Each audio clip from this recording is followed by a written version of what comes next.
তোমাদের জীবনে আর কোনো বাধা নেই, আমরা আর কোনো বাধা দিব না, উড়ে চলে যাও যেখানে খুশি। দিন শেষে মায়ার টানে তোমরা ঘরে ফিরো, তাহলেই হবে। তো আসসালামু আলাইকুম, পশুরাজে আরেকটা ভিডিওতে আপনাদের সকলকে স্বাগতম। অনেক দিন তো হলো ওদেরকে আটকে রেখে পালা, এখন ভাবলাম এখন যেহেতু শিকারি হয়ে গেছে এখন ছেড়ে দেওয়া যাক। তাই সেদিন আমরা সবাই মিলে এই ঘরটাকে কেটে দিলাম, যেন ওরা বাইরে যেতে পারে আবার ঘরে ফিরতে পারে, সেই অনুযায়ী একটা সিস্টেম করে দিলাম। ওরা দেখেন কত বেশি খুশি, ওদের খুশি দেখলে না আমাদের অনেক বেশি ভালো লাগে।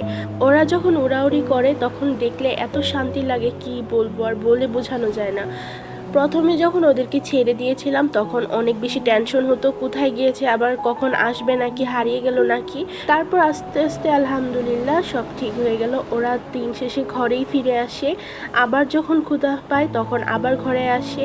তো এগুলো দেখতে অনেক বেশি ভালো লাগে। ওদের বাচ্চারাও একটু একটু করে ঘর থেকে বের হয়, আবার একটু একটু ঘরে চলে যায়।